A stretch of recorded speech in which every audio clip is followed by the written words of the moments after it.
Welcome to Destination New York. I'm Carrie Lazarus. And I'm Tim Fox, and we are at the Camillus Erie Canal Park in central New York, where they are celebrating the bicentennial of the Erie Canal. You know, Tim, all around the state, New Yorkers have been celebrating this year, from Albany to Buffalo. Cassie Hudson is in the Capital District.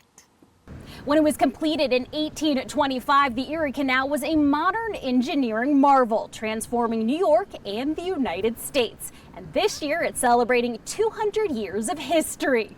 The Erie Canal is 363 miles long, connecting the Hudson River in Albany to Lake Erie in Buffalo. It was a colorful display in Waterford, with hundreds of paddlers coming together to celebrate 200 years of the Erie Canal.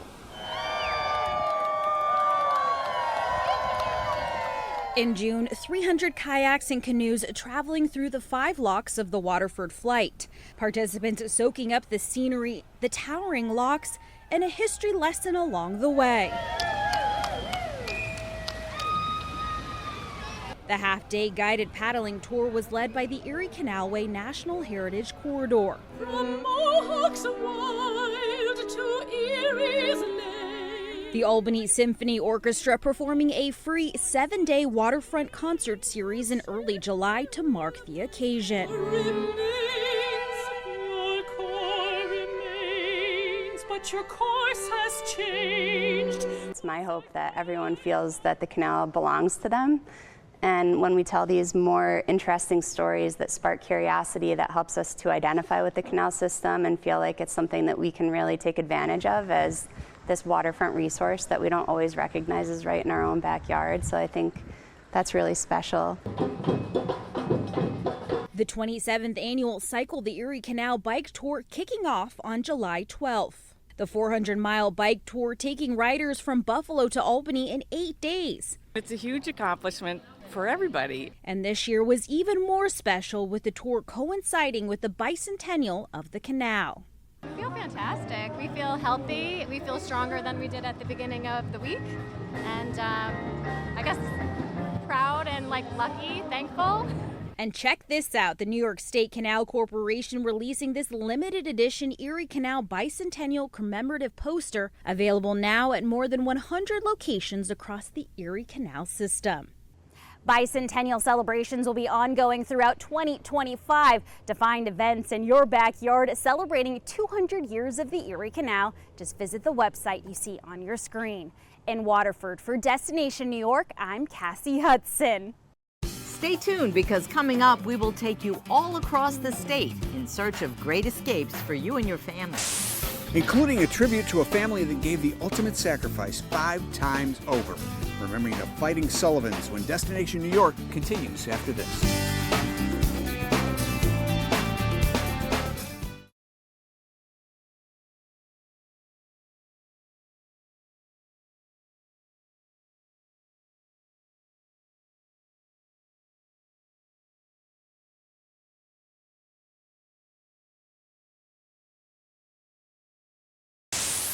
And now to Buffalo, where nestled on the waterfront there is a place of patriotism and history. Jordan Norcus takes us there.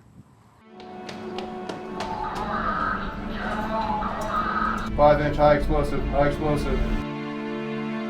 We really see this as a community anchor for our veterans and for the community to learn about their service and their sacrifice as well. Since 1979, the Buffalo and Erie County Naval and Military Park has grown to become the largest inland naval park in the country, taking nearly 55,000 visitors a year inside the nation's military history through interactive exhibits and in-depth tours. You have the USS Intrepid in New York City. It's a beautiful vessel. But in terms of freshwater or on the Great Lakes or a river, we are the largest. So we have a very disparate collection of artifacts. And the stories that we tell are quite unique because of the uniqueness of our artifacts. This military museum not only salutes America's brave heroes, but also allows visitors to climb aboard or down below one of 3 historic naval vessels.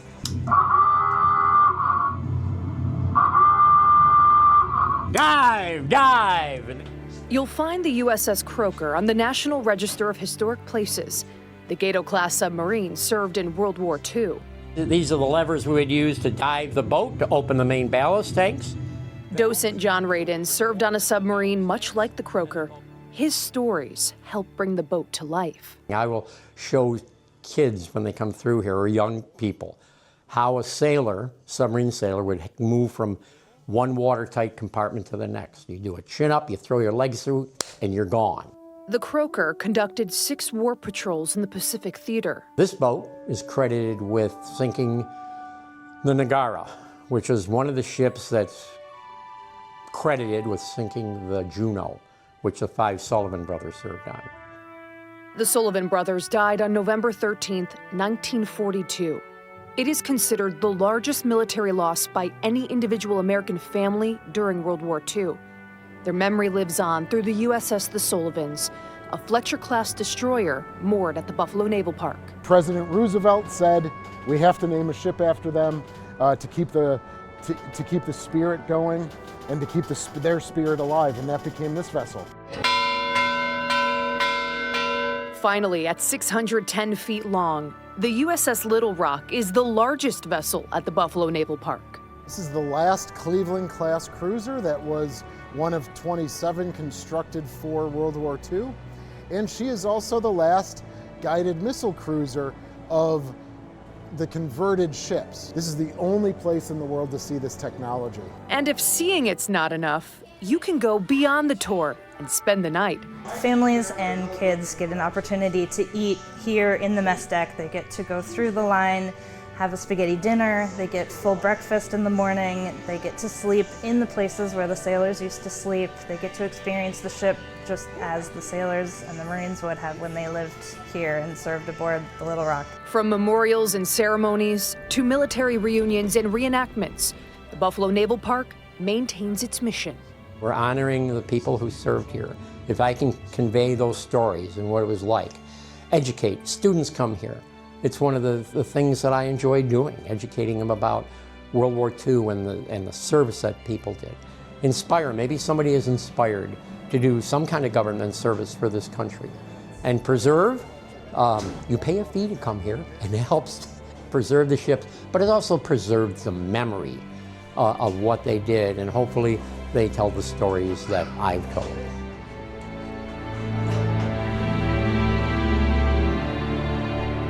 Honor, educate, inspire, preserve.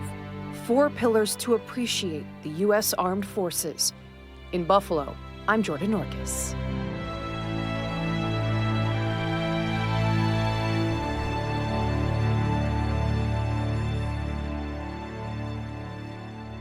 It's hard to beat the Finger Lakes when it comes to sparkling waters, but many travelers head to the region for the sparkling wines. And Rieslings and Pinot Noirs and, well, you get the idea. Adam Chodek has laid out a roadmap through the Finger Lakes wine country. Here, Kelly DeLeonardo isn't just sipping Herman J. Weimer's Field Red. It had some good pepper notes to it. And she isn't just picking out notes. The 22 was a lot warmer. She's also taking it. When I learn so much more about their wine, it makes me appreciate their wine even more.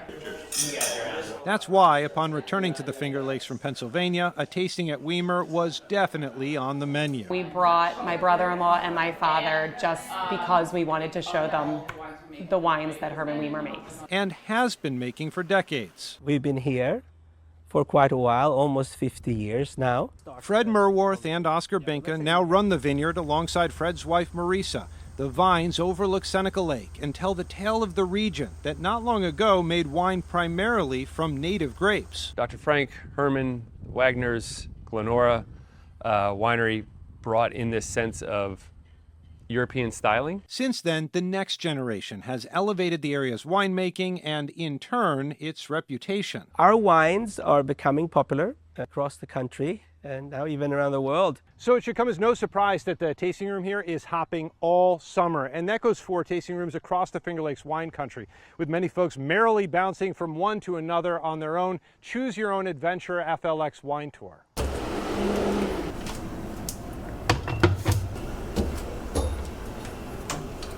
Maya Johnson-Dunn is the beverage education manager at New York Kitchen, a nonprofit that promotes the Finger Lakes food scene.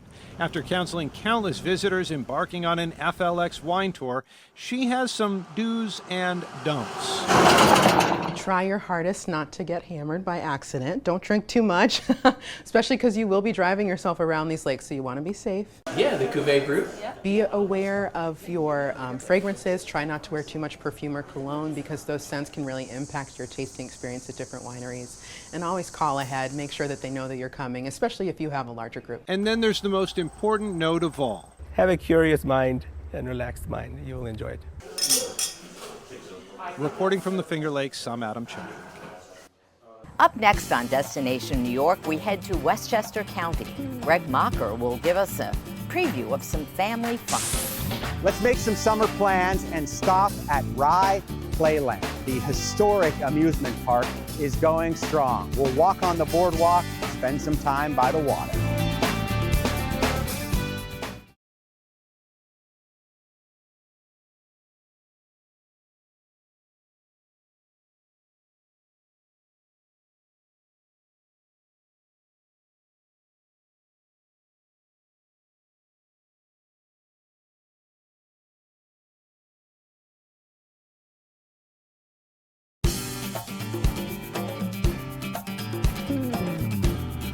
A visit to an amusement park is always a highlight of the summer season. You know, for 97 years, families and friends have gathered at the Rye Playland to make memories. Greg Mocker takes us to Westchester County. Summertime checklist in Rye, New York. Can we be by the water, maybe the beach? Could there even be a boardwalk? How about some thrilling amusement rides? Rye Playland checks all those boxes. Built in 1928, it's celebrating its 97th season and going strong. This is something we do at least once a year. It's like a tradition for us, and we love it. Playland in Westchester County has been the setting for summertime stories with friends and families since 1928. The county has invested around $150 million in the infrastructure at Playland. As you can tell by the brand new colonnades, the towers, the new restaurants and buildings. We're coming back this year. We're coming back strong. Next year, we'll be back 100%. You said rides, so let's go see some of those rides. Twist and turn on the ride. The bumper cars are on the move. The kids section is a big draw. These rides are open after a change in management this year. There's also new lower prices. It's a great deal this year. It's $10 to park. You can now walk into the park for free, walk around, get some food, watch the excitement in the park. And it's, if you want to ride some of the rides, $15, and you can ride all day. We're going to try to eat. Yeah, I saw they had pretzels and pizza. Don't leave without a check of the funnel cakes. The arcade and other games are also waiting to test your skill. Rye Playland has a separate pool and beach with a different schedule and admission. Every Friday night at 9 p.m., there are fireworks. To do work here, first of all, makes me proud because when you hear the kids' excitement and their laughter, that makes all of it worth it. My history to this place, when I was younger, my father had 2 rides here, the Monster Mouse and the casino, so I was always down here as a little kid running around. And just to be a part of it now, it's funny how life goes full circle. And I'm still here today. And keeping it going for the next generation. Looking Absolutely. to 100 years, and what will that be, 2027? Yeah, 3 years. We're on 97 right now. In 3 years, we'll be celebrating our 100th, and we'll be bigger and better than before. Frank, I love to see the carousel. It kind of says summer. It says says Playland. What's special about this? Well, the carousel is actually the oldest ride in the park. This carousel dates back to 1915. It has all hand-carved horses, and it's one of the most famous attractions in the park. Good rides, good times. Add in a little nostalgia. A day here, the memories last a lifetime at Rye Playland Amusement Park. I'm Greg Mocker.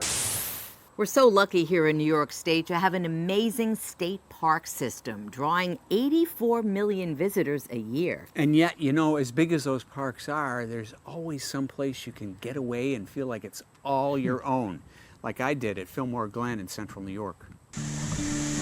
Millard Fillmore may not be the most prominent president in American history, But he was one of us, born and raised, and Central New York is eternally grateful.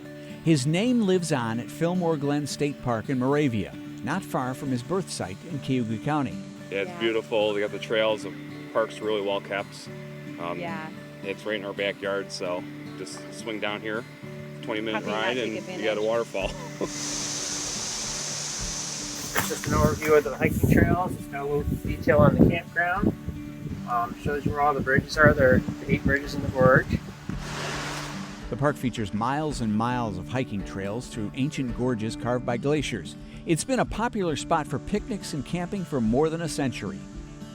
We were one of the original parks in the state park system. The park was originally formed in 1921, I believe, by the Chamber of Commerce, and then state parks took it over when the state parks came together in 1924. The park draws campers from around the Northeast and Canada, filling 60 campsites and 10 cabins nearly every weekend in the summer. He's using the foil-covered potatoes. We like to hike. We like trees. I would not want to be in the sun. We like the trees. We like to have a campfire and cook our food. You know, just kind of hang around. The 13th president was actually born about 5 miles west of here. A local volunteer group found this cabin from the same era back in the late 1960s and moved it here to give folks a feel for where Millard Fillmore came from. Fillmore was actually born in a log cabin in Summer Hill, just outside Moravia. A roadside pavilion now draws scholars to a quiet spot in history. I think everybody's really proud of Millard Fillmore's legacy, especially the fun story about him installing the bathtub in the White House. That story might be made up or might not be made up, but it's kind of fun to celebrate it either way. They celebrate it every August with the Fillmore Days and bathtub races in the park. We have vendors, music, movies. It's just a good clean fun. If you're looking for dirt, well, keep looking. From Fillmore Glen in Moravia, I'm Tim Fox for Destination New York. You know, getting away to the great outdoors can do a lot to lift your mood. And Tim, it may do even more than that. The healing properties of getting some fresh air. Next on Destination New York.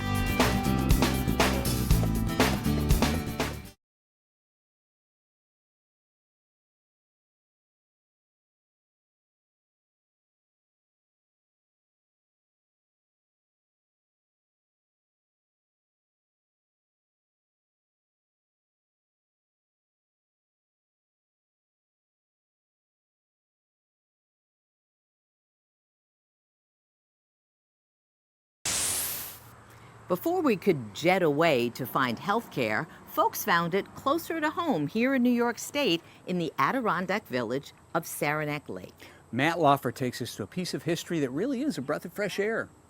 Whatever may be ailing you, fresh air and nature may be the cure. It's time to pack up the family and head to Saranac Lake, New York. Saranac Lake is a community known for its fresh air and charming downtown area filled with art galleries, music, restaurants, theater, and history. In fact, fresh air healing is really what put Saranac Lake on the map. Saranac Lake is the largest town in the Adirondack Park. We're a big little city in the Adirondacks for a reason, and it's really all about our tuberculosis history. Did she just say tuberculosis? The natural environment really is the overarching theme. It's not tuberculosis, it's the beautiful natural environment that drew people here for the tuberculosis treatment. Going back to the late 1800s, Dr. Edward Livingston Trudeau transformed a tiny logging community into an iconic healing destination. He was the first doctor, he helped to build the first church, he was the first mayor of town. So in his lifetime, right around as the century turned, things changed and developed very quickly in Saranac Lake. While working to find a cure, Dr. Trudeau found that lots of fresh air and a natural environment were key to improving immunal health and well-being, making Saranac Lake the place to go to get better. His famous Cure Cottage and Cure Porch concept, a theme still prevalent today. You will see cure porches, sleeping porches they were called. They became sort of the vogue of, in the 1920s, 1930s. Some of the older folks in town still sleep out on their cure porches. I have a cure porch. Once modern medicine evolved, tuberculosis faded away, but the healing power of Saranac Lake did not. As the tuberculosis industry ended in the 1960s, and 1950s really, it's the natural environment that continues to sustain the community today. The current Trudeau Institute, a modern-day world-renowned research and development institute focusing on immunity to infectious disease. Folks can visit the campus and even see Trudeau's original cure cottage, Tiny Red. But the real gem, a stop you won't want to miss, the museum. In this space, the room is the artifact. You know, it's just the space itself is so fascinating, and a lot of people have never seen a room quite like this. Set in Dr. Trudeau's original medical office and soon to be expanded to his original house next door, the museum offers a unique trip through the town's history. We have a little bit of everything here. And so that's part of the point of the expanded museum, is that we can tell a broader regional story. So it's very much not just about tuberculosis. Many of the cure cottages have since vanished, but the town still offers plenty of fresh air accommodations and activities. Saranac Lake is well known for paddling. The river that winds its way through the village eventually connects with some of the most beautiful lakes and waterways in the Adirondacks.